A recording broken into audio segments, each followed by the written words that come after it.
We're live and local. It's Mix 102.5 with Big Papa in the morning on a Mental Wellness Wednesday, welcoming the world's leading love and emotional healing coach, the unsilent woman herself, Rebeccah Silence, unsilentwoman.com. Rebeccah, good morning. How are you? Hey everybody, let's go. What we got?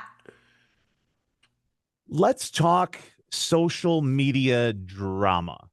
Okay. I'm bringing it up because I got a phone call from Grandma B recently. And she normally is cool as the other side of the pillow, but she was flustered.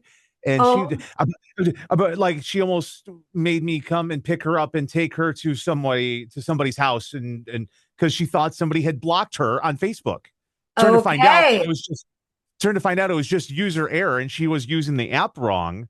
So no one had blocked her, but the Okay. emotions that came out from that, I forget that people can get really sucked in and have lots of drama when it comes to social media.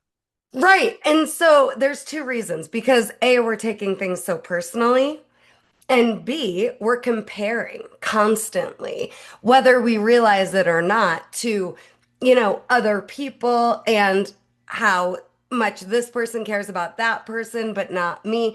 Inside the Own Your Voice Society this month in March, Own Your Voice Society is my community, is my membership.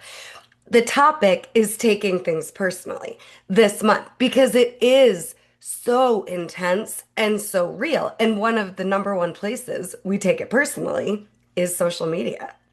Sure.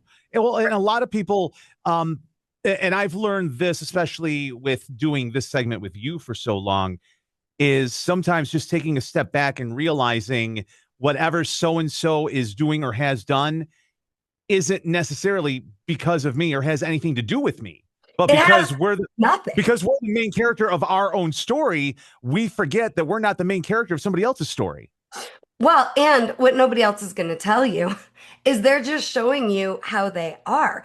I'll never forget when I first got divorced, my coach saying it's not personal. I remember saying, like, if there had been more nookie, if I had been skinnier, I was 110 pounds. There was plenty of nookie. Like, could it have changed the outcome?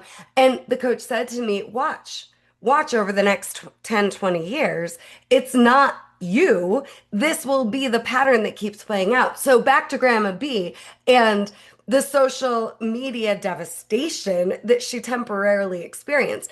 In this case, it was user error. But what about the cases where it wasn't? And you actually find yourself realizing you've been unfriended. Just this morning at 6 a.m., I'm on my phone, which I don't recommend early in the morning being on your phone like that every day. But I was, and I was looking at my Facebook memories, and there was a memory from the moment I had realized cancer had actually spread. And I went from thinking I had stage one cancer to it was the most aggressive melanoma, and now it's really intense. And I was reading through the comments, and there were several people that have evidently over the past 11 years unfriended me. How do I know? Because it says add friend. Now, almost all of them were still my friends. We're talking hundreds of comments. So if like, I think I counted like four people have unfriended me since that time, what am I going to make that mean about me? Well, I'm going to tell you what I make it mean. And then you feel free to adopt this if you like it as well. I make it mean I only have people close to me that actually want to be close to me. What a concept. If you don't want a relationship with me that's mutual, that's reciprocal, we both give equally, if you don't want me fully expressed and free and do what I do, then it isn't a loss if you fall away from my life and if you powerfully chose that. I don't lose. I actually think about it. This is just full transparency. Like it's their loss, not mine. I'm a great person to have in your corner. I'm a great friend. If there's something about me that's triggering you, activating you, not a vibe, not a fit, I don't want to do harm in your life or inflict my will on you. And I don't chase people. Like, literally, say it out loud with me right now. I don't chase people. Once Now, I learned that, once I learned not to chase people, things got so much easier in my life. Well, for real. And I'm not saying it isn't actually sad or that there won't be moments of human grief and you have to feel your way through letting go, facing the reality and not trying to change it. But the next most important thing I have to say to all of you is first, we're stopping chasing people. Okay. And second, it's not your loss, it's theirs. And third, you can handle the truth. Nobody Yep. else is going to tell you that either. You act like you can't handle the truth, and you always can, and you always do, and you land on your feet. I'd rather know if someone doesn't want to be in my life than think they do, and then behind my back, there's all this crap going down, and Right. they don't actually want to be in my life. I'd rather know the truth.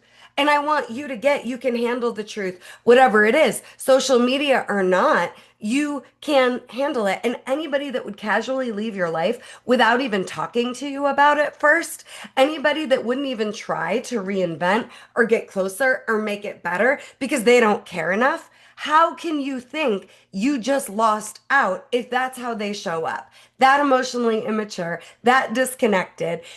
And then sometimes, like with Grandma B, it wasn't actually true. Right. It is a Mental Wellness Wednesday. To learn more about Rebecca and everything, and just to get a wealth of information, you go to theunsilentwoman.com. The world's leading love and emotional healing coach, Rebecca Silence, on a Mental Wellness Wednesday. Great stuff as always. Talk to you next week. Love you all. Join Own Your Voice Society at unsilentwoman.com for a free trial and take the How to Not Take It Personally masterclass on me. That's your homework. Bye, everyone.